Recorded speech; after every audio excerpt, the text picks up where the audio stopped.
मेरे प्यारे बच्चे, आज का संदेश कुछ खास है। इसे ध्यान से सुनना मेरे बच्चे। अगले महीने की पहली तारीख से तुम 2-3 जरूरी काम करना।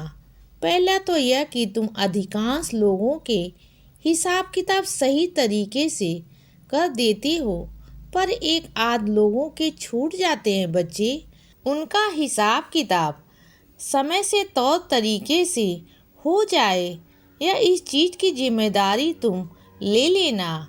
दूसरा यह कि एक स्रोत से तुम्हारे घर पर आमदनी बढ़ जाएगी बच्चे, लेकिन वह आमदनी सही से आ रही है, सारा सब कुछ आ रहा है, वह उसका खर्चा भी सही तरीके से हो रहा है।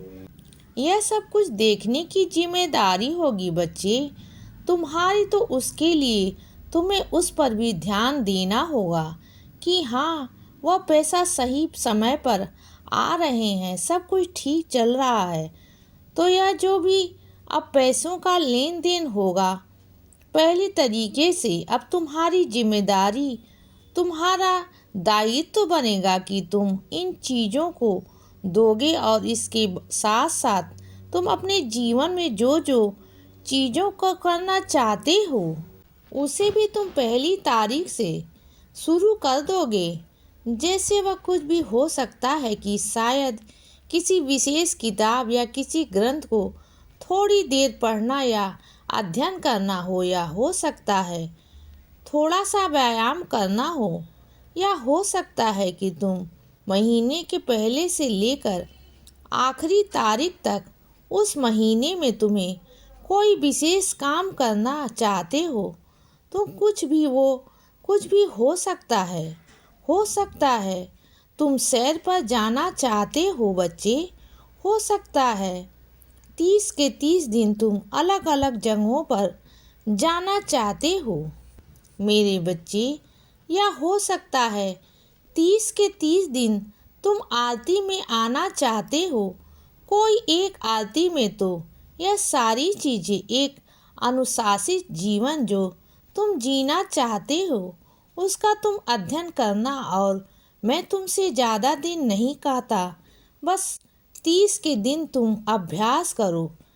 अभी इस महीने के मध्यम में जो कुछ भी दिनों में यह महीना खत्म हो जाएगा, उसके पहले अपनी दिनचर्या को 15 दिन ध्यान देकर देखो कि तुम्हारे उठने बैठने जागने सब कुछ क्या है, तुम्हें प्रिय क्या है बच्चे, तुम्हारे स्वभाव में अप्रिय क्या है। पता है तुमने इस चीज़ पर कभी ध्यान नहीं दिया है, और यही तुम्हारे लिए मानसिक तनाव और शारीरिक दुखों का कारण बनता है।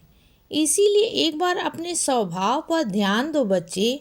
अपने प्रिय और अपनी अप्रिय दोनों चीज़ों के बारे में ध्यान दो।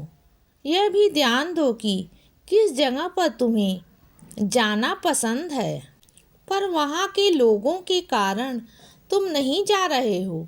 इन सारी चीज़ों पर ध्यान दो बच्चे।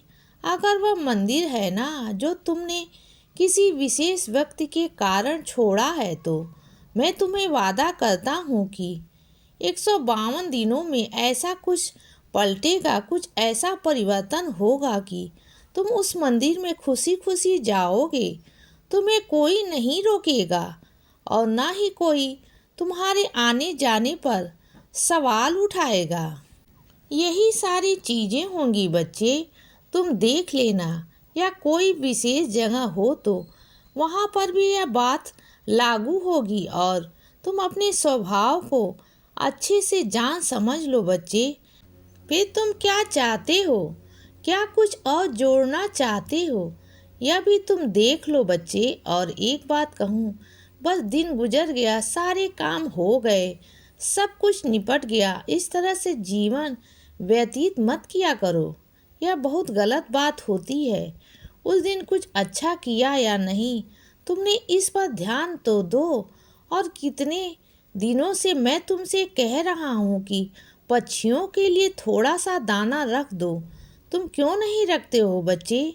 तुम्हें लगता है ना एक तरफ की कितनी मंत्र जाप कर लूँ, कौन सी सिद्धि कर लूं कि मेरी इच्छाओं की पूर्ति हो जाए, और दूसरी तरफ जो इतना आसान, इतना साधारण तरीका है जिससे जीवन बदल सकता है, किस्मत बदल सकता है बच्चे, उस पर तुम्हारे भरोसे ही नहीं होता।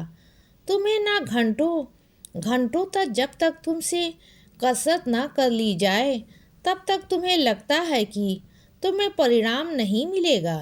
लेकिन वह जो मासूम जीव जंतु के हृदय से आशीर्वाद निकलेगा ना, वह बोल नहीं सकते, पर उनके हृदय से जो जो आशीर्वाद निकलता है ना, कि उन्हें आसानी हो गई विपरीत मौसम में, विपरीत परिस्थिति में उन्हें उनका खाना मिल जा रहा है, उनके घर के लिए वो ले जा पा रहे हैं बच्चे।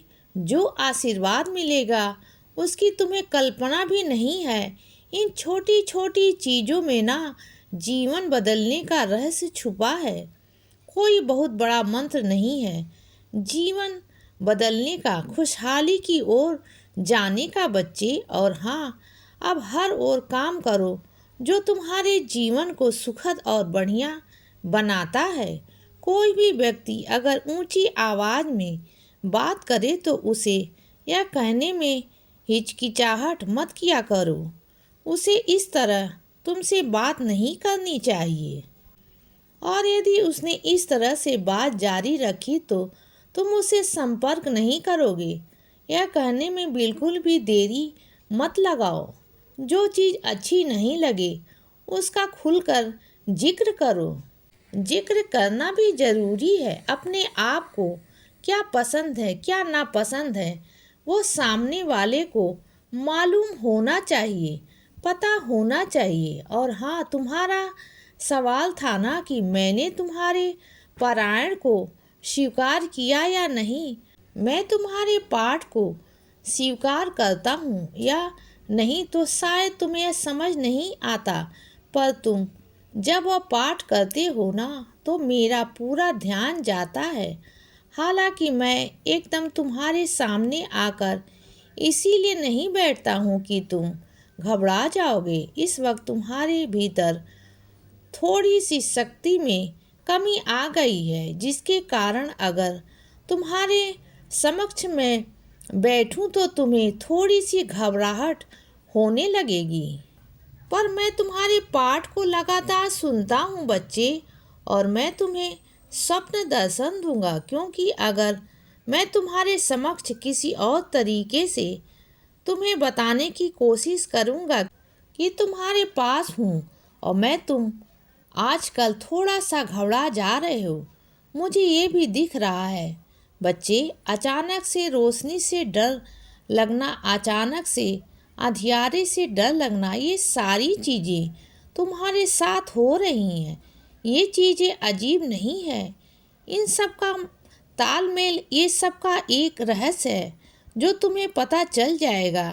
जिससे प्रेम करो दिल लगा कर करो बच्चे, और जिससे नफरत करो उससे पूरी तरफ से दिल हटा दो, मन हटा दो बच्चे, दिमाग हटा दो, सोचो तक नहीं। हमेशा इसीलिए खुश रहो बच्चे, इसीलिए बच्चे सदा खुश रहो और हमेशा मुस्कुराते रहो। मेरा आशीर्वाद हमेशा तुम्हारे साथ है बच्चे। अब सुबह हो गई है मेरे बच्चे, सुप्रभात।